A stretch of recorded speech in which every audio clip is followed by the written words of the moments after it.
Right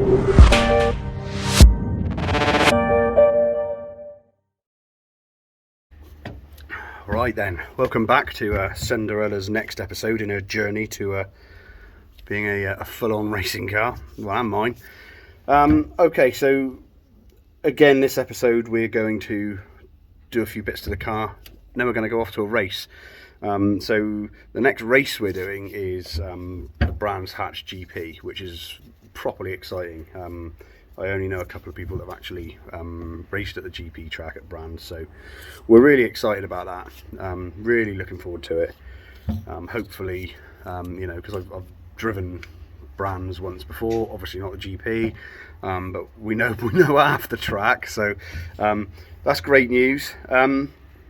What are we going to do first before we go? So I've been consistently whinging about the geometry of the car. So essentially it's set up like a road car, exactly how they all would have been. We've lowered it and put some like nice shock absorbers on it, but essentially we're still running like 0 degrees front cam because we just can't do anything about it. Nobody makes any bits to allow me to adjust it. So firstly we are going to, this is our problem. This is the top arm from the front of the car. So it's a fixed point from here to here. Can't do anything about that. One of the things we considered was making some eccentric, you know, some bushes that would go in there that we could rotate. But I'll be honest, we kind of poo-pooed that initially because by the time we moved the arm back, we'd be like touching the inside wing of the car, and we wouldn't be able to get, we don't think, enough in there to get the sort of geometry that we want, the sort of camber that we're after. So what we sort of decided to go is to make a whole new top arm. We are going to make, we're going to have a rod end this side, a nice big chunky rod end that we can adjust in and out so that we can bring the camber of the wheel in and out. And we're going to have like tubular to, again, we're going to stick with some sort of nice hard, we're going to go for Powerflex bushes this end, and like I say, a rod end the other. I don't think we're at a level where we need to get rod ends either side of this at the moment, so that's what we're going to do initially. Uncle Spike's been drawing, he's designed up a jig, so he's used this arm and he's made a jig so that this will fit to here, and you know, I'll show you some of the bits we've got as soon as they arrive. But yeah, essentially that's what we're going to do in this episode. We're going to concentrate on making some new front arms, getting the geometry set. We're going to make some new spacers as well for the sort of rear. The rear camber is set on spacers, which is against the differential output flange each side to the top arm, which is essentially the drive shaft. So we need to adjust the thickness of these here, which will bring the camber in and out on the rear. So we're going to make some more of those, and then hopefully we're going to go up and see Tom and we're going to get it dialed in, so hopefully I can go around corners a bit quicker. Now the problem is with this is, of course, is that the more and more we do to the car and the more we get everything right, the less excuses that I have for the reason that I'm so slow. So hopefully we'll get significantly quicker with all these little bits and pieces. But either way, let's get these arms made up. Let's go and see what Uncle Spike's up to. So these are the parts that Uncle Spike's essentially had made up. We've got these two ends there, which will go there, and we've got some Powerflex bushes to pop in there. This piece is threaded and will end up around this sort of area, and then that rod end will screw into that, and then he's had this piece made up which essentially replicates the taper that's there, and that rod end will go through there. We've got like a circlip to go in, and that will go down through into our hub on the vehicle. So that will then give us the adjustment to hopefully give us our camber. So Uncle Spike's just now making up the jig, and then we can throw all this together and hopefully we'll have an arm. Hopefully. That's Uncle Spike's jig he's made up. He's just basically drawn this up in CAD. He's CMM'd an original arm, so an original arm fits in there, and we've got a couple of centre points because it's two-sided, so one of them is to try and arm a bit later on at some point with like sort of applied more camber. Now he has made these very slightly smaller so that we can space the top arm forwards and backwards just a little bit more than standard, so we can apply a bit of caster. So again, you know, hopefully we'll have enough movement in the top. If not, we've got this second jig side to try a bit more. So yeah, he's just cutting up some bits now, some CDS.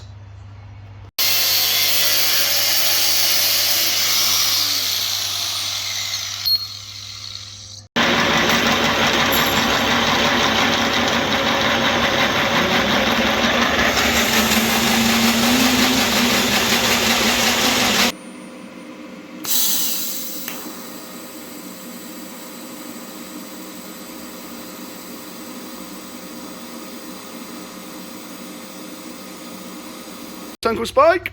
Yeah. So we're all mounted in.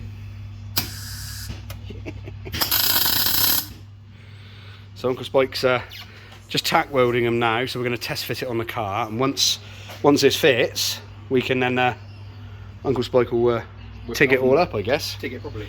TIG it all up nicely. But yeah, that's all the parts in the jig. Is just put that in, so we know it's all going to fit perfectly. This is 28mm thick wall CDS. Yes, I can. It's 3.25 thick or something. Yeah, 3.2. There you go. So it's as thick as we can get sensibly. That's in strong steel. I guess we could go T45. Maybe in the future. Can't afford it at the moment. But yeah, so that's the jig sort of in action. That's tacked in for our test piece. So I guess we can go and test it on the car now, make sure it actually fits. So this is, like I say, our test piece, like tacked together. So hopefully it'll go on.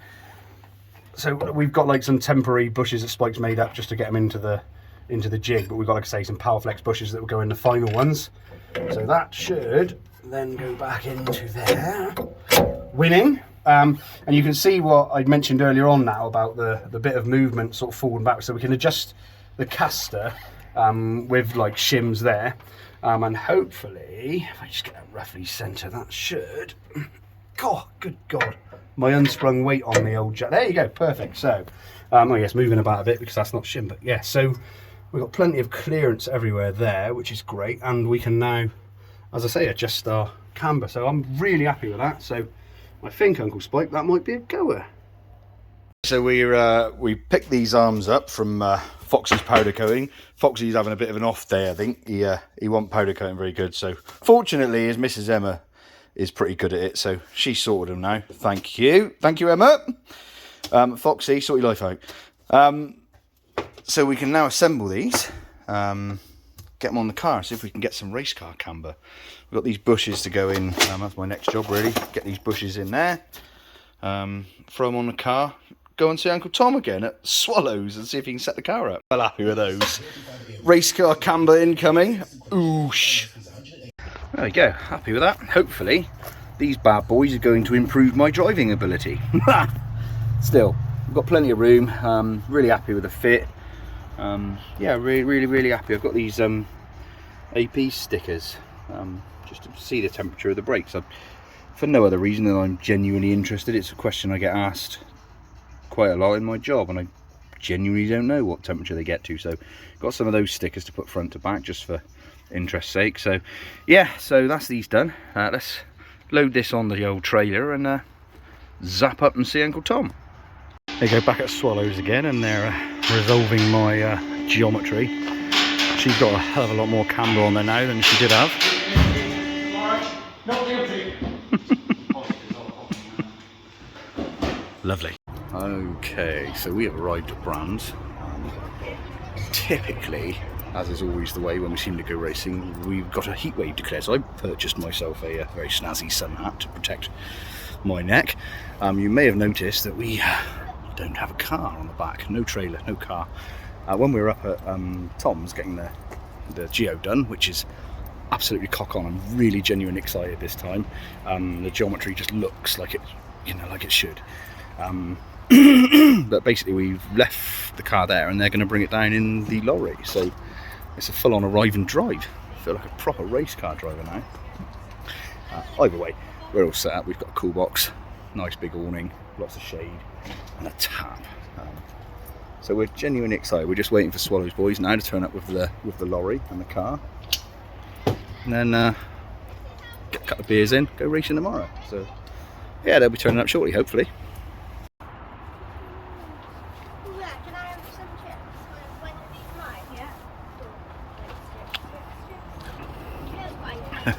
There she is.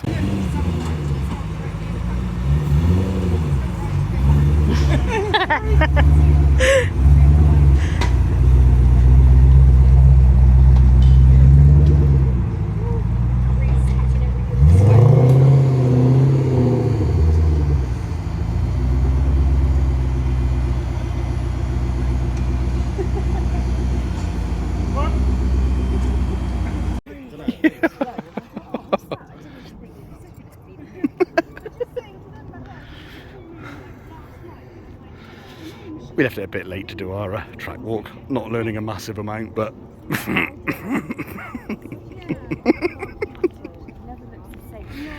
it's a nice moon.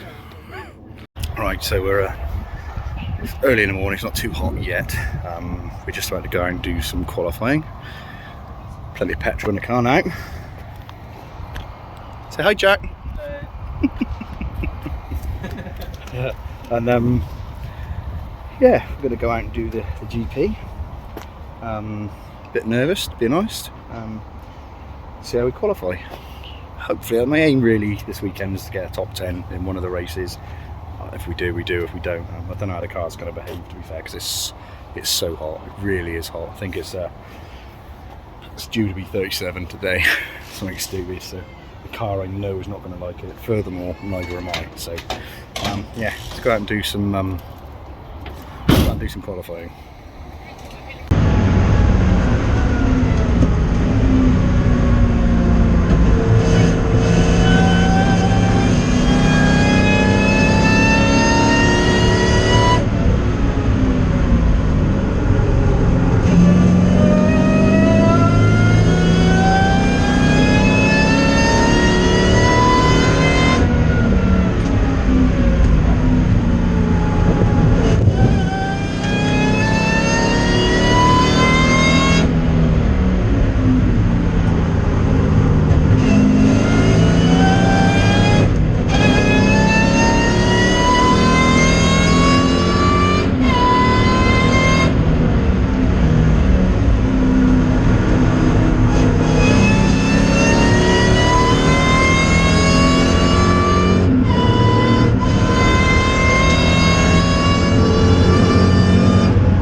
Okay, so we have done qualifying. We've done alright, to be fair. Only got 6 laps in and then I started to get brake issues. So I don't know what that is. I'm going to get the front wheels off, have a look at the brakes, see what's going on. The pedal sort of goes too far down and 1 minute it's up and the next minute it's down. So I don't know what's going on, but either way, we've qualified okay. First rolling start as well we got in a minute. So first race is like a couple hours, like it's just after 12. Then we'll see how we get on. So yeah, living a dream. Just got some ice lollies for the kids. They were nice and cheap. That sets the precedence for people in this race. Leads the way. The outside leads the way. Alex Silver there in second position, but now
out. So we did race 1, did alright. I was quite happy. We'd sort of moved up place. I wanted to finish top 10 this weekend because I've not broken into the top 10 up to this point. We managed to finish 7th in race 1, really happy. So going to race 2, managed to get myself involved in a bit of a collision, as you see.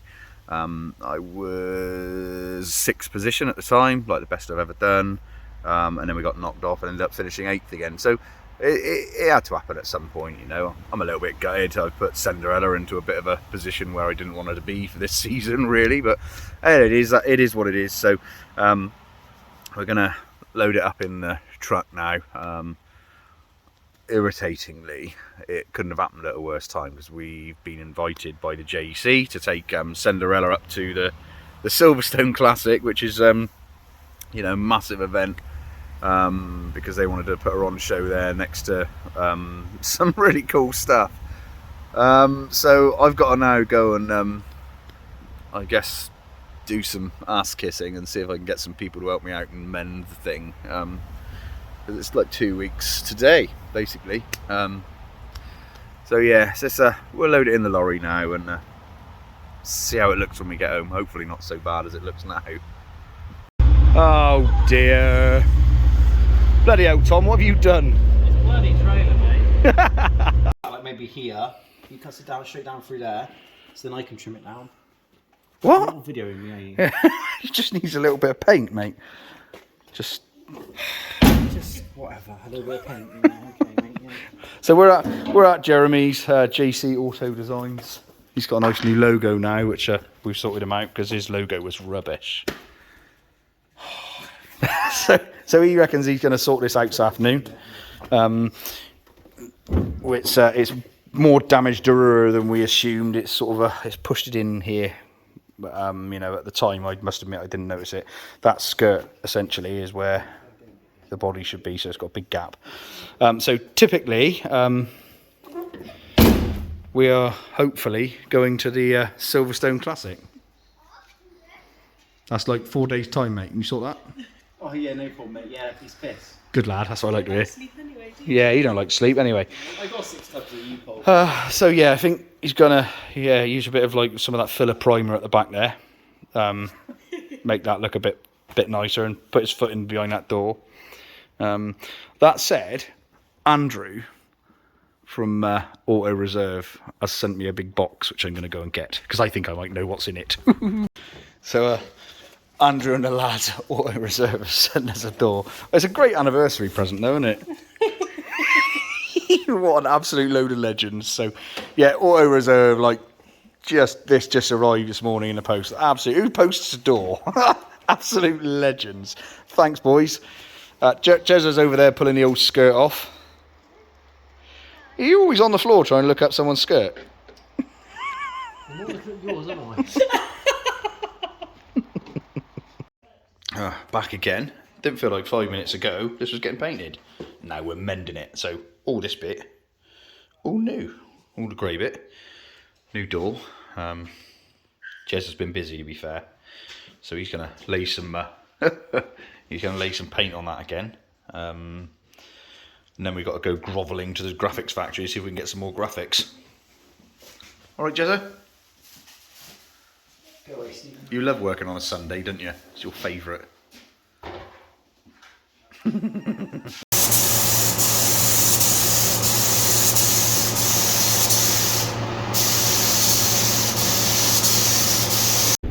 Okay, so Jeremy finished painting the car today, Sunday, so he's hoping to be able to sort of get that back together Monday, Tuesday, which leaves us Wednesday evening to reassemble some bits and pieces. Graphics Factory have kindly sorted us out some more graphics.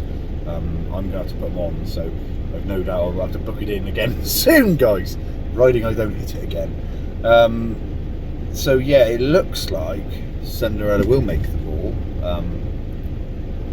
which is the Silverstone Classic, which is next weekend. So she's leaving Wednesday night to go up there and we're going to follow her up there.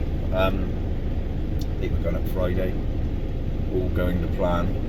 We can have a weekend off essentially, without racing, so without the stress and the bother of all that, and just walk around and look at some cool cars. So I'm quite excited about going up, to be fair. So thanks for watching this episode again.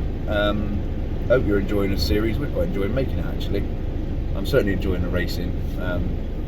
So I'm a little bit gutted about the whole situation, really. It was the best we've ever been doing. The arms have changed, how the car behaves. It behaves now as I expected. I've been suffering with understeer, which seems incredible for a car that size, but it's all gone. Like, we put them arms on. Tom and Dan have just sorted out the geometry. They made an educated guess based on Tom's, and by Christ, it's a different car. It's just a completely different car. It's like, it just feels completely different. I mean, historically, I was cooking the rear tyres on the damn thing after 3 or 4 laps because I think everything was just stood up like wrong. And I didn't get that. I didn't experience the massive fall off that I've had up to now. The tyres just having no grip whatsoever. It feels like it's still almost as grippy as when we started. So it just feels like a completely different car, and I've got some learning to do. So I'm really, really, really happy. I'm genuinely excited about the car. I'm genuinely excited to get out for Snetterton. I've got to sort the brakes out because I'm having to come in and like sort of press down and then sort of lift up and press again, which is frustrating. It's never ever done that before, but it does it even just moving around slowly. So it's as if one of the pistons is getting pushed back over a wheel bearing. I mean, I've given them all a good shape, but there's something going on. I'm going to replace all 4 wheel bearings anyway, and then just inspect the calipers, go from there really. So yeah, I'm really, really excited. It feels now like, almost like it was the smallest thing we've done, those arms, compared to the massive amount of work that the whole thing's had. It's had the most significant change in how it behaves. And I sort of wound the power back. I haven't had, it'll do another 70 or 80 horsepower, but it's been a waste of time, hasn't it? It just cooks the tyres quicker. So I'm not going to add it in quite yet. I'm not going to add it in, but I think it could easily handle it now. So that bit more extra power. And I got after race 1, I got pulled in and weighed, and we are 1,510 kilos. So we can lose 100 kilos out of that car, which can only be, can only be beneficial. That's like a whole Mike Wellsborough that we can lose there, and his lunchbox. Well, maybe not his lunchbox, but yeah, it just feels incredible. Like I've made, like, it feels like the car is so much better already, and now I'm told that we can have 100 kilos out of the car, which will just be epic. And I know I can put that power back in. I don't think I will this season, but for next season, if we can shift all of that weight and have the extra power, epic. So yeah, I've got to get my my carbon fibre skills on and up together now. So that's going to be my next project. Do a bit of carbon fibre. Hopefully we can get carbon bonnet, carbon bumpers maybe. Try and lose the weight where we want to lose the weight. Yeah, I'm really, really, really, really excited. So again, thanks for watching. I will see you all in the next episode should you choose to follow us. Please like and subscribe and all of those things. At the beginning of the next episode, hopefully we'll have finished off the car, getting out to the Silverstone Classic, and then hopefully we'll get the brakes sorted, maybe some improvements in those areas I haven't decided yet, and then off to Snetterton. Exciting times. Thanks ever so much, guys. I'll see you soon.